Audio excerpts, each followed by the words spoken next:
Welcome to the Oaks Podcast. I'm your host, Travis Hall, alongside my wife and co-host, Ingrid. On this podcast, we talk about all things real estate, entrepreneurship, business, faith, family, you name it, we talk about it, and how we do it all as an equally yoked husband and wife team. We are glad you're here. Thanks for listening. Enjoy this week's episode. Hey, thanks for joining this week's episode of the Yoked Podcast. We are glad you're here. Yes. It's a fun one. It is fun. We're excited. We're back from our Disney trip, and we have some fun takeaways from Disney. And then we have a couple other just random little nuggets. But, babe, how are you? Yeah, no, I'm delighted to be back. Not caught up on laundry yet. Also delighted there's a few weeks before school starts. Right. We're going to talk about getting back to school. Yep. Random thing. I just had our electric car charger installed in our garage today. And the price. Yeah. It's cheaper in Idaho. Yeah. Most things are, as we've learned. I just spent but by $400. a large margin. $400 on installing the charger, where in Denver, it cost me $1,900. And I would say it was the same level of electrician. Yeah. You know, like not some specialized It was easier to company. install here for sure, but still, that's a huge difference. It's a huge difference. Anyway, Isn't that amazing? You can like Idaho charge cheaper labor. Different amount and just It's based amazing. on where you're located. It is amazing. Today's episode, we're going to talk about all things Disney, what we learned. Yeah, some takeaways. As you know, the previous episode, we talked about going to Disney. And like kind of just... We're Disney virgins. And so now we're very proud. We did it. We survived. We're here. And we had a grand old time. We thrived. We melted, but we had fun. It was wildly hot. And it was such a great time. And we learned a lot. I mean, just thinking about how it translates to business and like our own lives, like they're so good. So we're going to talk about that. Talk about some back to school stuff because it's coming up. A lot of our friends and family and people around the country that we know, they're all going back to school. And then just some random real estate hot takes that are just kind of fun. So it's a variety show. It's a variety show. Let's do it. Well, let's dig in. Okay. So Disney. Mm-hmm. First of all, we had never been. Our kids had never been. Well, and we said the happiest place on earth. Everything we saw there was more called the most magical place on earth. Oh. So maybe we said it wrong. Well, it was both. I thought it was both, but anyway. And we know some real Disney freaks. Like, shout out to you guys. There are some... Adam, we love you. And other friends. Like, they go all the time. Every year, every other year. We are probably every 5-year Disney people. Yeah, it is a commitment. It's a commitment. Which we did. We did. But we're not committed to it every year. No. But I will say we went on some of the funnest rides like I have ever been on in my life. Like, what are your top 3 rides? Ours are probably the same. They're the same. But what were they? Guardians of the Galaxy. Again, this is Disney World. It was just so fun. Yes. It was so fun. Yeah, really loud music, unpredictable coaster situation. I enjoyed the Star Wars Rise of the Resilience or whatever it was. It was way over the kids' heads. We'll talk about that one. It was way over my head. It was just a totally different experience. It was really cool. Sure. I enjoyed it. And then, I mean, I love the Aerosmith ride. And Tron. Tron was so fun. Yeah. The one we didn't do was the Bayou Adventure. We couldn't get into that one. So maybe it would be up there as well. We could. We just didn't feel like waiting for an hour. Well, that's true. So, okay, good tip. We did the Lightning Lane Pass single ride. There are podcasts and YouTube videos only about Lightning Lane because it was insane. But now that we did it, our recommendation and how we'll do it next year or next time, because we're every 5-year people, maybe you don't do this if you're every year people, is to upgrade to the Mac Daddy Lightning situation, whatever it's called. Premier Lightning Lane. As of this recording, that's what they call it. Where you can basically get into every ride and not plan timing wise, because we just didn't give enough forethought to this side of the park versus this side of the park. And now you've got a reservation over here. Now, our kids, 6 and 8, they hoofed it. We were park open to close people. We did it all. We ate lunch in line. Like, I didn't spend $15 on a corn dog. We sat down like at times, but like we were there to do wraps. Yeah. It was great. And we saved a bunch of money by doing that. But then sprinkling in like a special dinner, a special, lunch or something, lots of ice cream. But I would say Premier Lightning Lane situation would be for sure the route I would go if I'm an every 5-year Disney person. And then, Absolutely. Oh, and because the lightning lane made it a lot of fun. oh yeah. Like you knew that you were in line at 1 o'clock, and Mhm. the longest lightning lane we sat in was 20 minutes. Yeah, for that Star Wars situation. And Guardians, it was Yeah. long, but Survival tip or hack for me, yeah, 100% bringing candy for the lines for kids. Thank the Lord Disney still lets you bring in an entire backpack or cooler of stuff. We had cold packs. I brought Starbucks double shots for grown children. yeah. I mean, we had The it. kids need candy. I need Starbucks double shots. Yes, and even better, it's so ungodly hot in Florida. Like, kudos to you people, but you can't bring chocolate because it's going to melt. So it was like sprees, ropes, high chews, like all the fun candy I love No, is a total it was a gift. win because it made the kids like they're in the line. It was great. And give your tip on like the little game thing. Like Oh Anders yeah, just like a loved little it. Old handheld. school Game Boy. Yeah, I think the lines, like you can only expect them to do so much. Disney does a good job, like with experience lines, but something brand new. Something brand new. They had never had these little Game Boys. I mean, $30 on Amazon, well worth it. Like anytime you can whip out a new candy that they didn't even see coming, they didn't even know you had. Right. It's like, wow. It was fun. And then Malin, we've watched these people do this before at a different place where they were waiting in line at the airport, I think. Mhm. Her concentration game, she's been all about it. Oh, Like, yes. this is a game of concentration, no repeats Repeats or or hesitation. hesitation. And we played that a lot in the We line. sure It did. was fun. So It was fun. simple games was a good takeaway as well. Yeah. What about Because takeaways for like relating it, throwing it back to business? Disney does business at a high level. yes, they do. They do an incredible job. And we were talking to a guy on the first day who said his corporate training, I can't remember where he said he was from, but he Hmm. said for training, they sent him to the Disney management school. Like other people send their employees to Disney to learn scaling and practices and just some simple things. So I put together a whole list of things, but I won't go over my whole list. I'll go over just a couple. But some of the things are like, number one, every detail has a purpose. Yeah. And gotta love it. Like Disney, I mean, ever like little things, like practically, like trash cans. We heard it from two different people. And trash cans, Disney figured out that if a guest has to walk more than 30 steps, they might not put their trash in the trash can. They might just throw it on the ground. And so there's trash cans everywhere, Which means your park is really clean. which means your park is super clean. Yeah. And I mean, all the time. And it's like you can walk anywhere and there's trash can there, there's trash can there. Yeah. And like just little things like that, like every little detail matters. And so when I'm thinking, translating it to like business for like us, say like an agent role, Yeah. right? Or working with sellers, you just need to be really clear on your touch points with your clients or whoever you're working with. Like, is it clear? Is it concise? Does it make sense across the communication platform? Does it make Mhm. sense?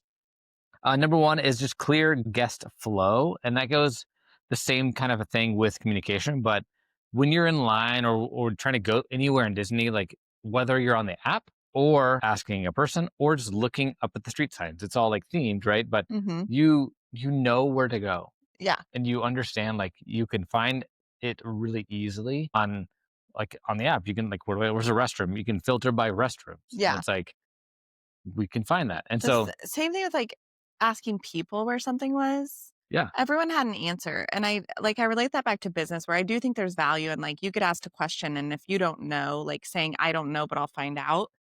But there's more value in you knowing right. and like being studied and practiced in And your trained. craft and trained of like they knew exactly where the closest bathroom was, exactly where it was. They knew exactly where to get the And Minnie Mouse they'll point ice cream they'll point with their two fingers and say it's right over here because that's how Mickey because Mickey only has a few they fingers. maybe it's that. That's what I Adam told thought me it because was. they don't want to point. They don't want to like point at Adam would someone. know. Adam would know. Adam was a cast member. Oh my gosh, I love it. Well, but honestly, like that, I mean, the picture takers, they're every like 10 yards. I That's was so like, many. this is incredible, but that means you're never in line for more than 5 people to get a picture taken. Great. Another one. Love it. That's the. I mean, again, we can do a whole episode on just Disney Maybe we takeaways. will. Like truly, like just act like Disney. Mhm. But another one for this episode is storytelling. Mhm. And like, one of my mentors, Pace, talks about that all the time about storytelling. And like, that really is our job as entrepreneurs on like, selling anything is just, you got to be a good storyteller. That's part of your And I brand. think about like, as a listing agent, like being a storyteller with your properties or even a buyer's agent, like it's all about communicating and telling a story. Mhm. For this podcast, it's about storytelling. And Disney does it the best. For Disney does sure. it every, like going back to the attention to detail, like every little piece, like in line. That's why I like the Star Wars ride. The kids didn't understand it. But I mean, at the same time, like the storytelling was so real to him that he asked multiple times, "Are we in outer space?" Yes, because honestly, the stormtroopers are there and they're life size, and you're like, I'm not 100% sure. And like you're like in the movie, and it was so cool. It was it was not like a roller coaster, so it's different. It was an experience ride, Uh-huh. and the storytelling was, you felt like you were there. Yeah. In the line, they did that. I mean, throughout like Toy Story Land at Mm, Universal or no, Hollywood Studios. Like you felt like you were in Andy's backyard the entire time. And they yeah, just do it at such a high level. It's incredible. just like It's little really, details that really make a difference. And so telling the story is, regardless of what business you're in, like it matters. yeah. I mean, truly. So little fun little takeaways. I loved it. Yeah, Good. exactly. I mean, there are a lot, and so maybe we should do another one about Disney, because it's, Relating Disney only to yeah. high performing business. And I mean, I think we have like a notes on what creating wow moments, and Oh, like yeah.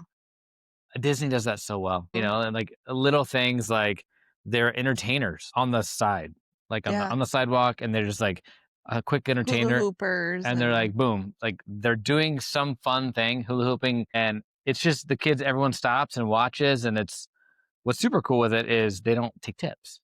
Like yes, it's all ask you like, not to tip them, yeah, which they I ask you love. exactly. They're a part of the Disney experience. Mhm. And it's like those little nuggets where you're like, wow, that was awesome. Yeah, I It agree. was.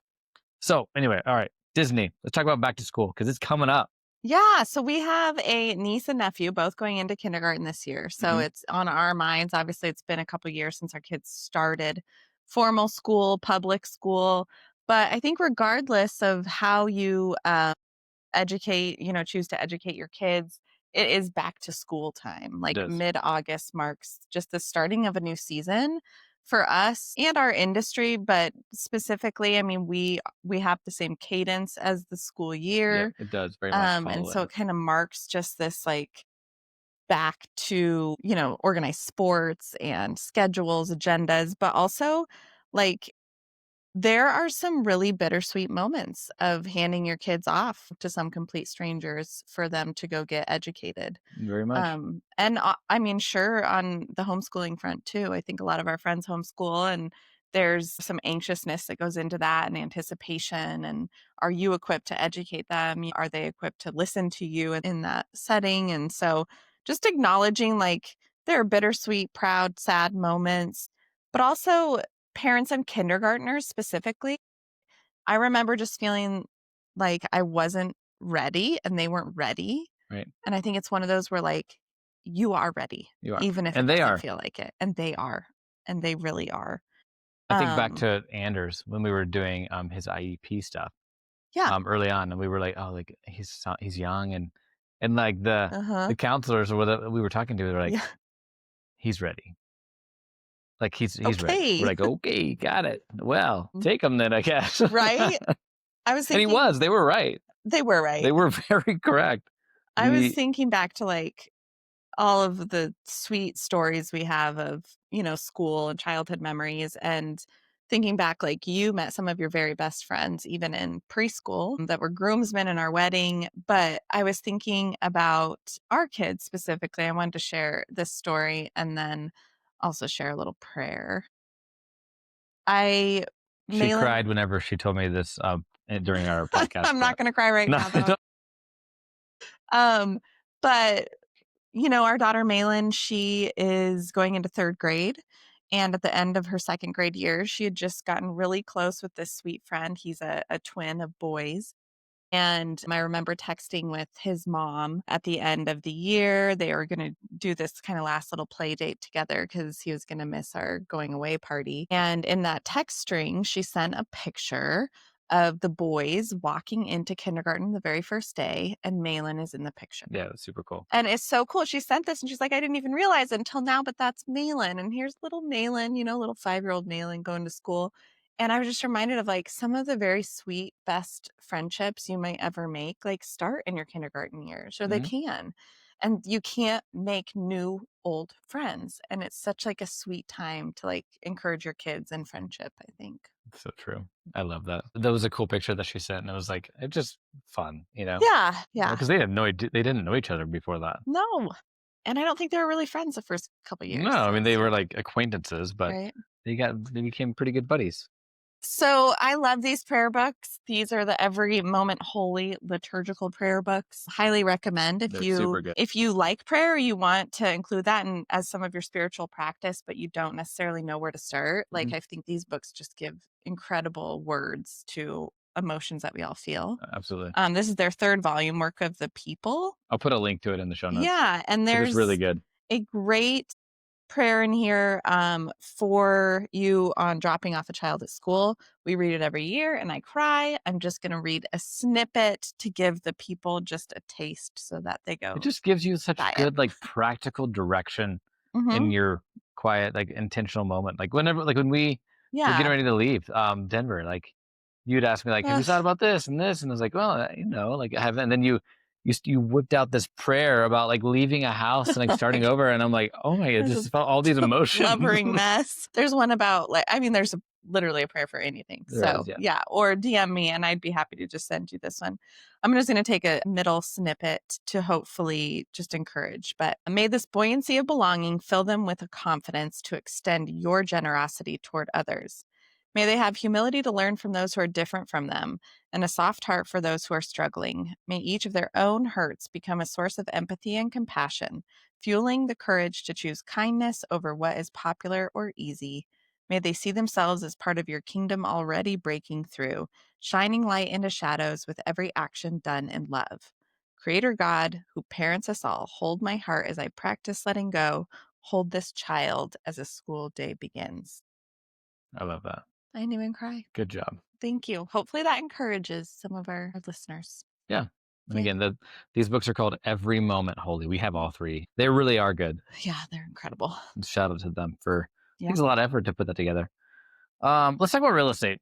Yeah, let's do a hot take. Quick on the hot take. I know this market. is kind of a variety of things, but it's fun. People that know us are like, "Yep, this tracks." But so real estate right now, it is an interesting time. It continues to be. It continues. Mhm. Is There is ups and downs, and Mhm. rates have come down a tiny bit. We saw about a half point drop. Yeah, we're at And 6.5 right now. yeah, it's 6.5, 6.58, around there. And because of that, we're seeing more buyers come back to the market. Open houses are busy, and open houses are kind of a source for buyers right now. Showing activities up. Showing activities up. We're getting a lot of showings on our listings. But what I want to talk about is really more around the actual. So this is listing agent side. I guess this is talking to Buyer's agent or too. buyer's agent as well. But we were having a great conversation with a co-list agent that we have on one of our flips, and just talking about the market, and even in the luxury market where that flip is, like, it's just different. It's just a Mhm. different market, and we are experiencing this on a couple of our listings right now.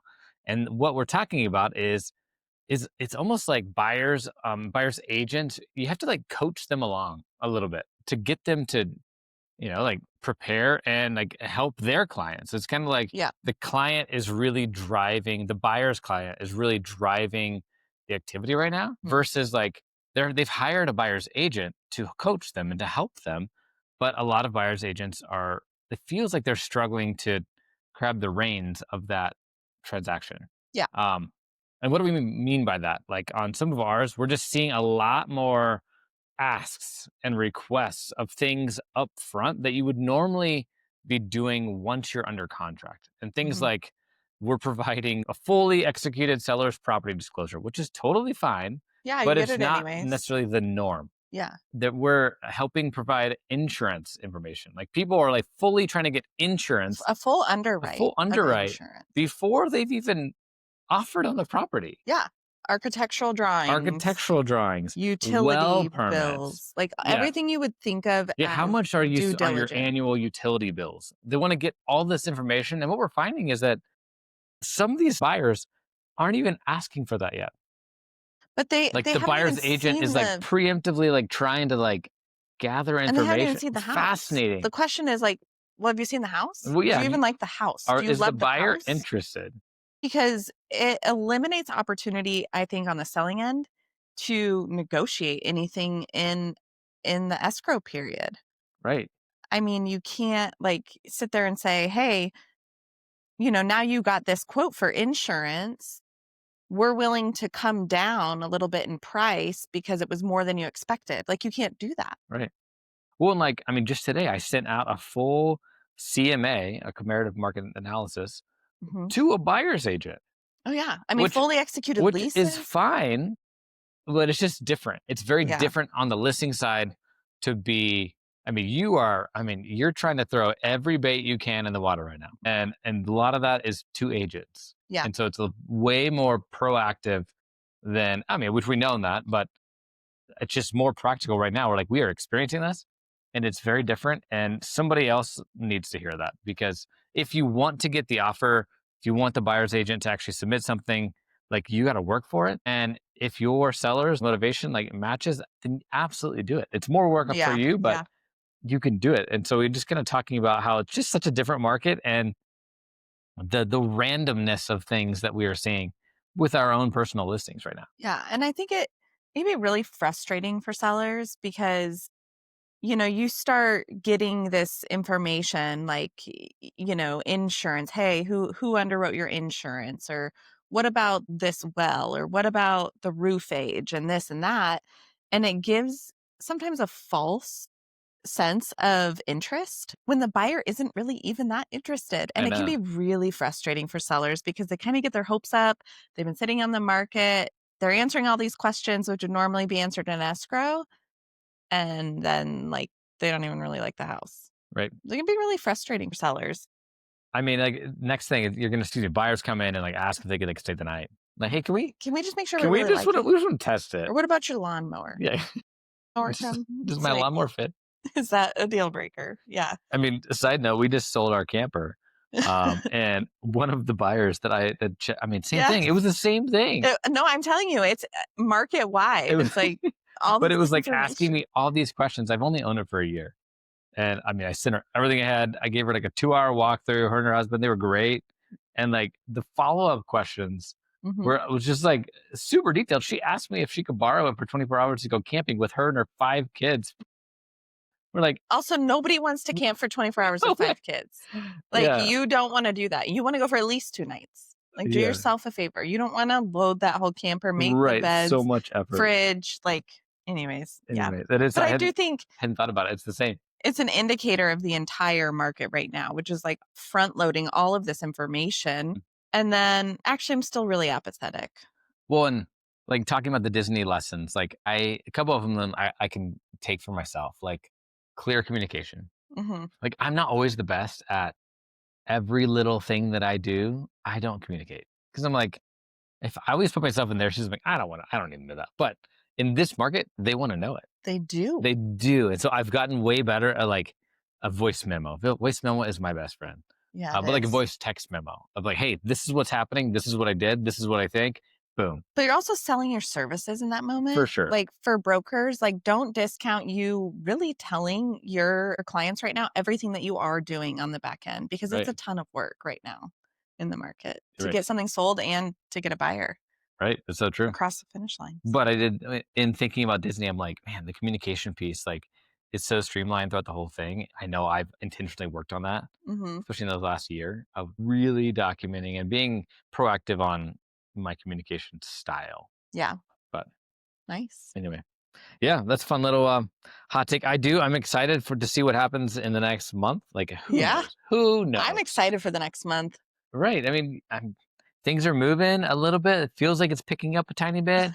I mean, but then maybe they're going to rug pull us. Who knows? But Yay. supposedly rates are coming down. Supposedly. It's all wait and see Well, what and happens. we're gonna introduce, like, a new semester offering for our for our podcast, which is a book club. Yeah, So kind of back to school. Like, yeah, it back kind to of falls in school. line. We read a ton of business and self growth books. I should say personal growth Right. books. I also love all the other kinds of books, but we listen to tons of business podcasts, books, everything like that. So we're going to start doing just a quick, like 10-minute, segment in a podcast once a month Yeah. on a business book that we've read. And so if you want to follow along with us, here in 2 weeks on our episode, we're going to talk about the 5-second rule by Mel Robbins. I've recommended this to a ton of people. We've read it. We talked about it on the podcast, I think last week or 2 weeks ago. Yeah. And it is, the book itself could probably be shrunk down a bit. We'll talk about that. And They're do a pamphlet. not always the best writers. But it's good, though. But it is really good, It's so and it has practical. some great business takeaways. So It does. we're going to start, a little mini book club in our podcast. Yeah. So, and we'll tease the book for the next one every time. One a month, simple, and nothing super deep. But we talk about books a lot, and I think it'd be helpful for people to know what we're reading right now. Yeah, exactly. So, and we'll probably reread some because there's some that we just love. Mm-hmm. And yeah, we'll go from there. Yeah. So Mel Robbins, 5-second rule, 2 weeks from now. Yeah. Right. And then, what are you yoked to right now, babe? Man, I normally am prepared. You go first on this one. I need to think for a second. What are you? Okay. What are you yoked to? Well, yeah, my foam is gone now, but when it had foam, so I have been making these iced coffees this summer, and I've perfected it to kind of like mimic that of a Starbucks drink. Like first of all, we're not as close in proximity to a bunch of Starbucks, which is fine. We're not out and about as much. And we have great coffee shops nearby. We have great coffee shops. And so I've been making these at home, and I was like, I want to tell listeners exactly how to do this. So it's a cup of ice. And then it is the Starbucks medium roast unsweetened iced coffee. You get it in the big one. It's not concentrate. Don't mix it. Just pour it over ice, already cold. And then take milk, froth it, a cold froth. So go get a cold froth. Yeah, we have an Nespresso frother. Yeah, I can do hot and cold. And cold. But a cold froth, and before I froth it in there, I put a little bit of vanilla simple syrup and a dash of cinnamon, froth it, pour it, and then a little bit of turbinado cane sugar on top for that crunch. It is so good. I am yoked to it all summer. It's been great, and I think we've saved a lot of money. I've saved a lot of money because I'm a coffee person, and I love getting a coffee, and this has helped me a lot. Right? It feels fancy. Yeah, it totally does. Okay. That's what I'm yoked to. All right. What else am I yoked to? Right now, like coming off of yesterday, we took the boat out yesterday. And so I am just yoked to, like, it was just so peaceful. I'm yoked to, like, evening adventure on the boat. Yeah. Like, it was. It's kind of saving your life right now. Oh, it is. It's just like, not even. I'm just yoked to, like, water. Yeah. Just being, like, it's peaceful. Sitting by the water, being on the water, stresses of life just melt away. I love it. Find your peace place. Find your peace place for sure. Awesome. I love that. Thanks. Well, thank you for listening. Thank you for listening. It was great. People can find us, as always, on the social media at the Ingrid Hall, and I am at the Travis Hall. And as always, feel free to DM us your questions, your book recommendations, your Disney I'll put this book in the notes, and look forward to seeing you guys next week. Yeah, be sure to like, subscribe, and join us next week for a new episode. Thank you so much for listening to this week's episode of the Yoke Podcast. We hope you enjoyed it. And as always, be sure to like, subscribe, and follow along as we drop a new episode each week.